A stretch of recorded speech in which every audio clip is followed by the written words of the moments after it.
Well, the course that I teach is called Higher Living Leadership.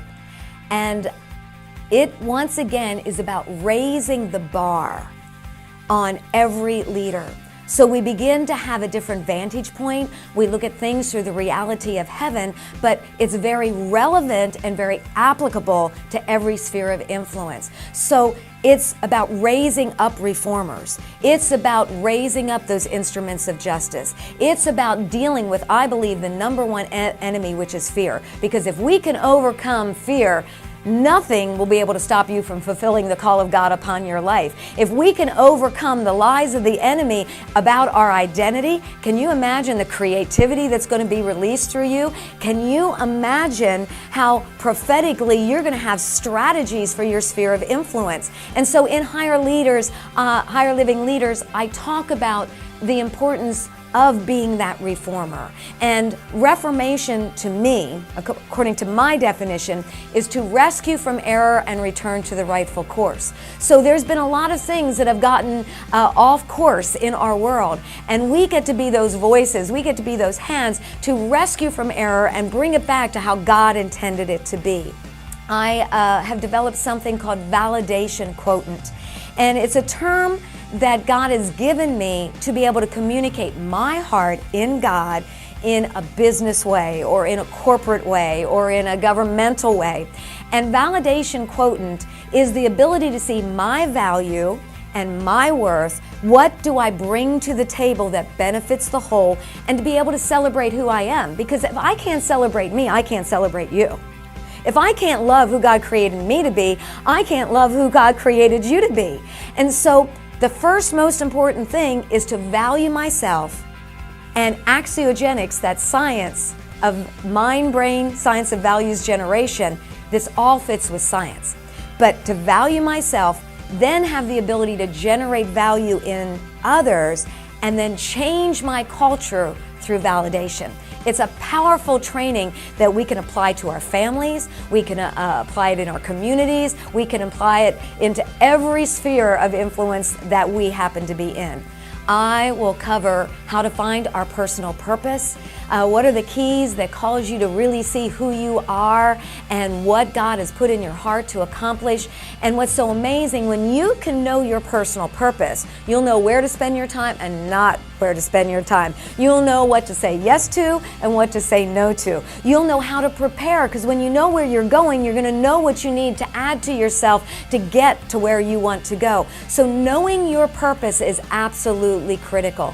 And you'll discover your adapted values and how you relate and connect to your culture, and how you relate and connect to other values, how to bring together shared values. And this is great for corporations, it's great for families, it's great in solving problems and understanding individual motivators, invisible motivators, things. See, you can see what somebody really values not by what they say, but by what they do. And so when you can begin to determine that for yourself as well as others, you'll know who to connect to. There's invisible motivators that not everybody can see just by looking at someone's face. But there's an invisible motivator, an invisible propellant, an invisible purpose that drives us in a unified direction. And that stirs us. And we make more decisions based upon our values than we do our personality. We can celebrate different personalities. And yeah, there's some conflicts there, but we can understand we need every personality. But the key is, what causes us to really excel and succeed is bringing the mutually agreed, mutually passionate, adapted values together to accomplish a unified goal. I go into building trust. How do I demonstrate that I'm trustworthy? And how do I recognize the trustworthy? I go into empathy, and because without empathy, every door that is open for us will soon close. Because if we can't relate and connect to how other people feel, see, we're critical of what we do not understand, but when I take time to understand another, then I'm going to see doors open. I'm going to see hearts open. And I've seen that so much through the years that when people know I really care about them, that I take time to understand them, to see where they're coming from, it opens up their heart. And I'll just add this, I have led more people to the Lord through my consulting company, where I can't preach, than I have personally as a pastor in 35 years of pastoring. So that says something to me about what God is doing. And so I want to equip people to know how to do that. I want to equip people to know how to be a leader in those spheres of influence. And so I know, and I'm thoroughly convinced, if you can connect to higher living leaders, it'll take you to a higher place where you'll walk in higher thinking, knowing how to manage your thoughts, your emotions, your actions, your reactions, how to assess yourself to see your skills, your abilities, your passions, but also a discernment to know what could be sabotaging your success. So higher thinking. It's also about taking higher responsibility. Because see, leadership isn't about position. Leadership is about using that position as an instrument of justice for the good of others. So it is taking on greater levels of responsibility. Sometimes when a door opens for me, people say, "Isn't that an honor?" And I go, "Yes, it is, but it's also more responsibility." And so I need to embrace higher levels of responsibility, get rid of every excuse why I think I can't, get rid of every excuse about the things that I don't think I know, but be faithful to who I am in God and be willing to pay the price to learn what I don't know and to do the things I think I can't do, because you can do so much more than you ever dreamed you could do. And then thirdly, it's about having a higher cause.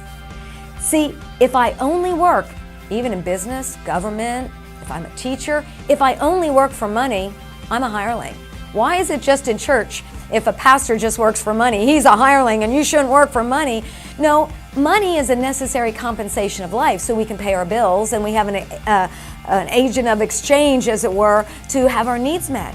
But it's not about money, it's about a higher cause. It's doing what I do with a higher purpose, living our life in light of eternity. David was able to come against Goliath because he had a higher cause. He knew the covenant he had. He said, "Is there not a cause? Come on, guys, why aren't you fighting this giant? Isn't there a cause?" And he literally confronted fear with a courage because of his call, because of a cause. And so when he did that, it caused all the army of Israel to rise up because they saw a man with courage, a young man with courage, who was willing to live for a cause greater than himself. So when we talk about higher leaders, it's higher thinking, higher responsibility, and a higher cause.